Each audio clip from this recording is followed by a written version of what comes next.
debate that couldn't work out whether they were the Republicans or the Democrats, and ultimately it was the affirmative team that had the most consistent line.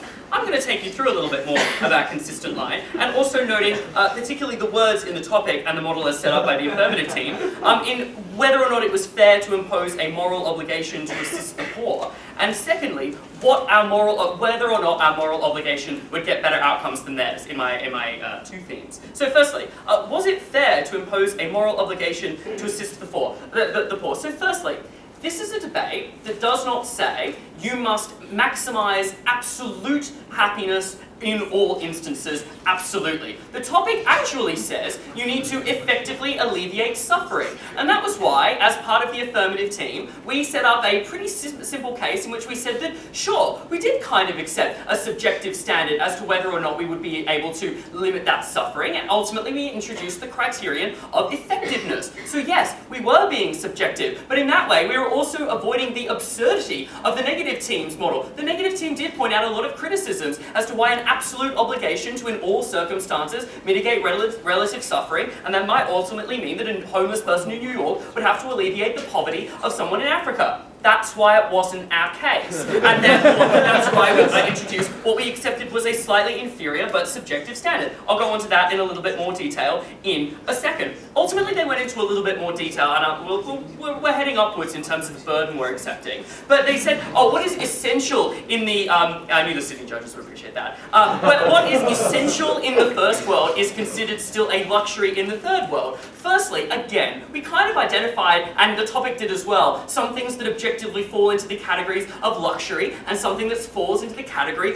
of essential. So we define in this debate that sending your child to school wasn't essential. And to be honest, I just deny the fact that there's some sort of weird subjective definition whereby education for your children and the most effective form of that could somehow be a luxury anywhere in the world, except amongst perhaps like the most averse children to it traveling to school. So ultimately we didn't think that it was like that there was this weird subjective standard that you could introduce in the debate that couldn't just effectively demarcate Starbucks as luxury, an appropriately sized house for your children and your family as essential. But it ultimately might mean, for example, that you buy a larger house in a less luxurious suburb. It meant for the Melburnians in the room, buying a house in, say, like Glen Iris versus Toorak, or Dandenong versus Glen Iris, and ultimately having something that was appropriate to your means, because you could provide a 5-bedroom house to your family without going to the same levels of materialistic luxury that we said were terrible in this debate and existed for no reason other than to just prop up your own sense of own sense of societal satisfaction that we said were as meaningless as the negative team accused us of being. But finally, we told you that there were a huge degree to which, sure, we accepted a subjective definition and a subjective burden for alleviating suffering, and ultimately we were happy to do that because we thought individuals were far better at assessing the kinds of suffering that existed around them. To the extent that you saw a domestic violence women's shelter that was shutting down, or a community legal centre in rural Gippsland that ultimately had insufficient funding, you were the one who was most able to make that effective determination as to what would alleviate that suffering. We just introduced that you had to actually be able to mitigate real suffering, and we thought that was sufficient in this debate for us to say. Finally, let's deal a little bit with materialism, because they said that ultimately it was unfair of us to impose this moral obligation because materialism made people happy. Firstly, the statistic they used about people in the developing world being happier than people in the developed world, not true. That statistic says that if you are in Denmark, you are happier than if you are in Australia. That statistic does not say that if you are dying of poverty in the Horn of Africa, that you have a really great life. Ridiculous. And it also doesn't say that if you are homeless, that you particularly feel that your life is great. What it does say, it proves our side, that societies that aren't as obsessed with materialism are in fact happier than societies that are obsessed with materialism. They said, oh, but it's a cycle, and therefore you can't opt out of it. Well, presumably you could, in that we could just not be materialist and donate all of our excess wealth, and then from that point on in the future, we'd all be really happy with doing that, because the cycle had been broken. And we also told you that to the extent that they never actually proved that materialism was anything more than just buying a shirt in the window, because we described it to you. Once you bought one shirt, you wanted, I don't know, that's weird. Once you bought like one extremely luxurious shirt, you wanted more extremely luxurious shirt. You wanted the most luxurious shirt. You wanted like Vincent Chang's weird, like Hawaiian. Ultimately, you could buy a shirt in that you still all needed clothing, but without all of the bells and whistles that went along with the most luxurious versions of those products, that we ultimately told you fulfilled that kind of like base necessity, but then ultimately went to the kind of like higher satisfaction that we told you that was far more than the materialism they never actually proved would make you happy, except on the most subjective, short-term, individual calculus that we told you didn't hold up, especially if you just went about donating more in your everyday life. Let's talk about like whether or not moral obligations would get better outcomes. Because in fact they said that the reason why our model's bad is because individuals now feel less motivated to develop things within the economy, and that's bad. Firstly, we gave you quite a lot of analysis, and obviously it was borrowed a little bit from Thomas Piketty, that basically said that the concentration of wealth amongst the most wealthy indicates that the negative team's model isn't working very well, in the sense that more money is now concentrated amongst the more wealthy, and has been for the last 50 years, than less. So they actually have a burden in this debate to identify more than like the Republican free market handbook as to the reasons why that free market or even government might actually be able to alleviate suffering, because they have it in a whole range of areas. We identified on the affirmative team that government was very poor at acting. But equally, the only thing they were really able to say is that some people won't invest in businesses, and ultimately that will be bad. Two responses. The first one, again, that relies on actually having trickle-down economics being effective. So to the extent that we think that more production and more innovation in the economy actually does alleviate suffering, you actually need to prove that to us. But the second part is that it's definitely not true of everybody. If you can identify a couple of millionaires that invest lots in the economy and that develop a huge amount, then ultimately that means that it's probably not everybody only creates a business because they really like the look of shirts in the window, but a huge number of people are actually motivated by the fact that they do work that they very much like. A lot of CEOs aren't paid a huge amount. The CEO of Nintendo, for example, hasn't been taking any salary for the last 10 years because he really loves video games more than anything else. So the harm they proved on the negative team was exceptionally marginal, in that some of the most greedy businesses in the world would not continue to exploit labor to the same extent that they were previously under the allure of trickle-down economics. And this was the final furphy that I really wanted to end on. They said that Starbucks is really good at helping the third world. No, Starbucks is really good at oppressing the third world and taking all of their coffee beans for no money. To the extent, and you know what? Fine. To the extent that Starbucks is literally the most effective means by which you alleviate suffering. Go nuts. Buy as many Starbucks as you want. But that's ridiculous. Starbucks cost 4 times as much as the actual cost. We think that if you actually donated those people to things like microfinancing loans, which are a form of charity and development aid, you would get better outcomes. Mr. Speaker, speaking in the Australs semi-final has literally been a thing that I have wanted for the longest time, but I would give it up for then that I can alleviate suffering. For that reason, I'm more than happy.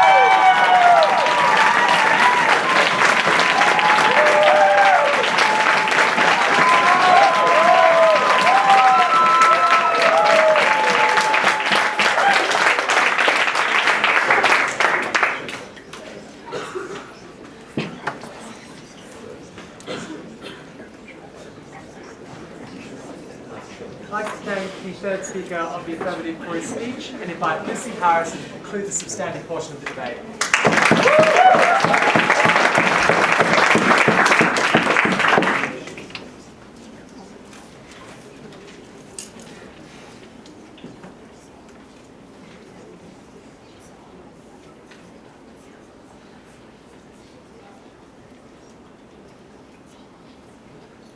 Ladies and gentlemen, that's how the House lost this debate, at the point where they tried to tell you suffering was entirely subjective.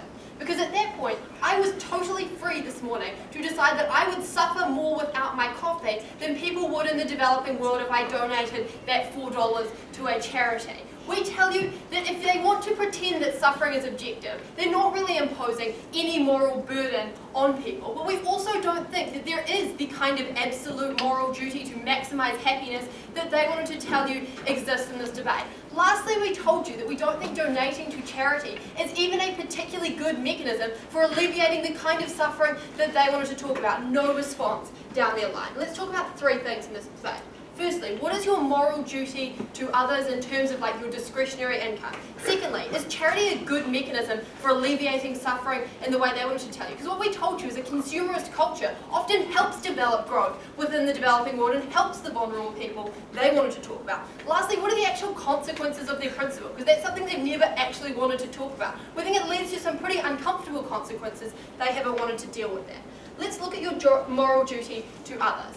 Ladies and gentlemen, in this debate, we were prepared to accept that you have some moral duty towards other people in society. Because your position in that society is relatively arbitrary, we expect you to pay taxes, we expect you to give some money to other people in society. We also accept that your position in society is at least partly derived from you working really hard or you doing particular things. That means that some of the money you earn should go towards helping other people. Some of it should go towards filling your own personal desires. That's why we weren't inconsistent to say that in this debate. We just think that you need to actually adopt a sense of balance in terms of how much you deserve the money that you earn. Secondly then, we told them that the duty that they wanted to set up to maximise the happiness of others can't be overwhelming. It was kind of bizarre for Stephen to say that they didn't have to defend maximising happiness because that wasn't what was in the motion. That was what his first speaker said was the principle they were standing by. So let's talk about that a little bit. We tell you that when you have to maximise happiness of others, that overrides individual agency. The way that we derive meaning from our lives is being able to pursue particular projects, having particular things which you desire and then achieve. You totally undermine any ability to do that when you can't save up for the car you want or the house you want. Because if you stand by the principle of maximising happiness, then you always have a duty to give to people who are less happy than you or that have less than you. We think it's bizarre for them to say then that happiness is totally subjective, because at that point there's no moral obligation on you because you can just prioritise your happiness over anyone else's. But we also think that massively decreasing the quality of living in the West and in countries like where we live doesn't necessarily maximise happiness in the world. We gave you examples of countries where people are much happier with less than what we would be in New Zealand or in Australia or in America. For example, Bhutan, which is relatively incredibly poor, has incredibly high happiness when you consider that relatively. So we think that people are not necessarily maximising happiness simply by donating in that way. Lastly then, they didn't really believe in their principle when they said that you should look after your interests by donating to charities that might help you in the future, or you should look after your interests by donating money because then you'll have more friends if you're less rich.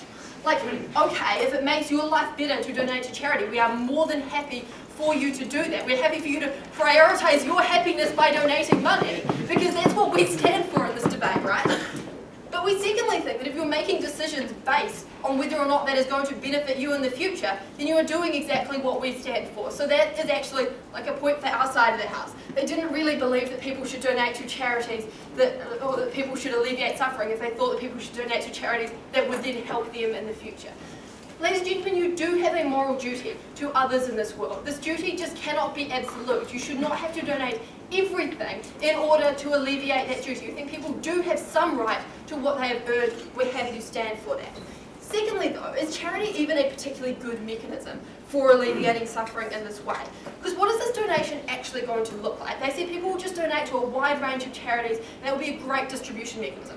Firstly, that's just not true, right? If you look at where people donate money at the moment, charities for dying children and dogs get so much more money than charities for children in Africa or prisoners' rights groups or anything that's inherently unappealing. So you get a really weird distribution of money. But secondly, according to their metric of maximising happiness, there is an objectively correct charity to donate to. You have a moral duty to donate to whichever charity is going to bring about the greatest happiness. So you don't even get that distribution that they wanted to talk about.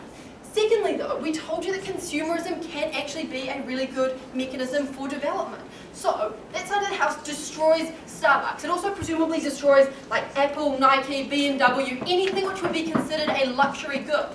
We tell you that often those companies are actually good at bringing development to the rest of the world, because charity often struggles to bring about meaningful change. When you just give someone something from an imperialistic Western perspective, it's often a really bad mechanism for creating long-term change. We would rather those companies invest in the developing world, create jobs for those people, because yes, it's true that Nike is relatively exploitative in the developing world, but we would still preference those people actually having jobs and being able to develop things like labour laws and adequate protections in the future than those people literally having nothing and relying on handouts which are inherently unstable when you look at what happens to absolute wealth in the world. Because what we told you is that it destroys people's incentive to work.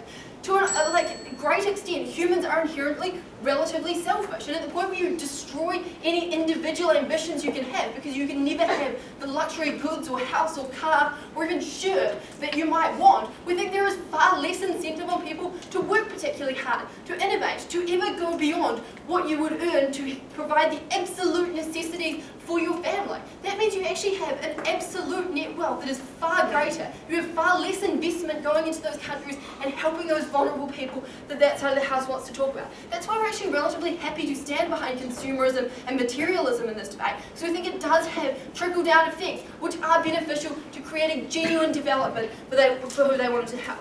Lastly, then, let's look at what the actual consequences of their principle are.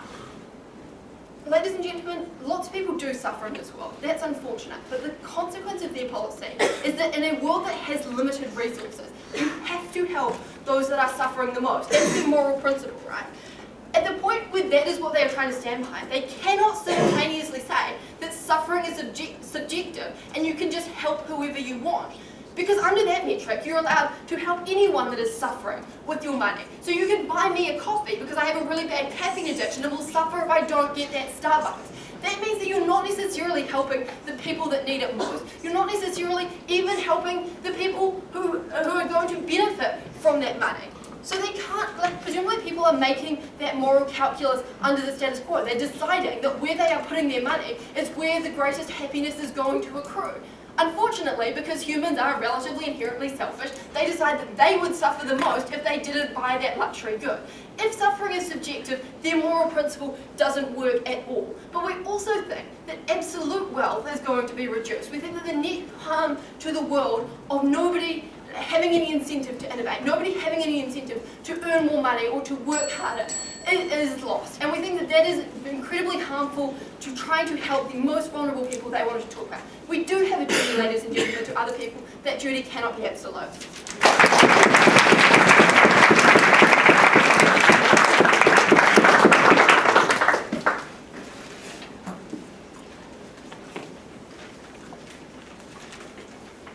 I'd like to thank Lucy for her speech. Invite James Rankin to offer the reply.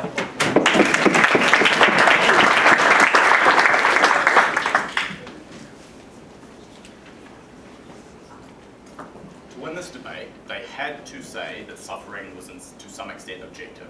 So here is the great problem or furphy with the case where it is now. They are now at a point where they say you have some vague duty to alleviate some degree of suffering, but it doesn't matter what type of suffering it is.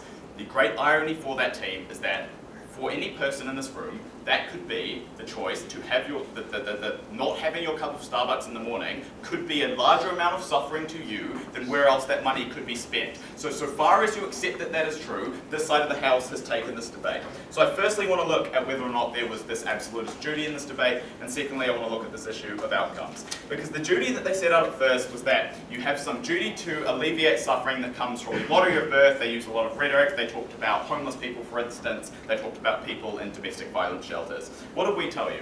We told you that firstly, this was an unreasonable duty to place on people, because a corollary of what they were saying is that if you had to accept that we should reduce suffering, then so far as you weren't reducing the most suffering, donating your money in the most effective way, you were committing a moral wrong in some way.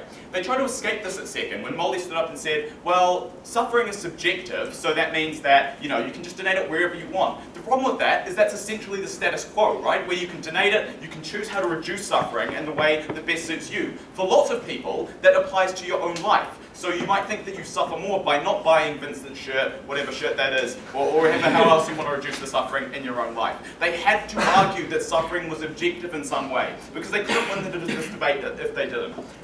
We gave you a contrasting approach, which was that sometimes, when we developed this at second, people in the developing world are actually happier. And what that meant is that if they wanted resources to flow to the poorest people, it wasn't clear that their policy actually led to that kind of outcome. We thought they gave a scant response at third speaker, where they basically said, but you're just poor, like some people are just poor because if you were in the Horn of Africa. The point was, in countries like Bhutan, it has been shown that those people are actually reasonably happy, so we took that point. Secondly, on the point about outcomes, because they really were unresponsive throughout this whole debate on this point. I told you at first speaker that a large reason as to why people work, why people earn money, which is then spread through a general system of taxation, spread through aid to foreign countries, spread through all of those other systems like large corporations, is because they want those desirable but non-essential, in the words of that team, those types of items. What did they say? They said at third, this was their only response, people work for other reasons, and they gave you the example of the CEO of Nintendo. Unfortunately, most people aren't like that, and most people do work for those reasons. So to give one example of someone who's forfeited a salary in this debate is not enough to disprove the general argument that I set out at first speaker. But also, their point about this, like, we need to get off the cycle of materialism, never got past that initial problem, which was entirely in tension with their idea that happiness is subjective. Because people are subjectively happy from materialism. People do get benefits from buying those types of goods, from buying t-shirts, from buying all of the other goods which do make them happy. We thought they never actually showed you as to why that wasn't true in this debate. We also told you as to why companies that this policy destroys by virtue of producing the items in the motion were destroyed as a result of this policy. Those were companies that did help the developing world, for instance, that did help people who were poor in society. Their only response to this was like, Starbucks rips people off in the third world by selling their coffee beans very quickly. Unfortunately, the alternative for those people is often worse. And if you actually listen to the arguments they gave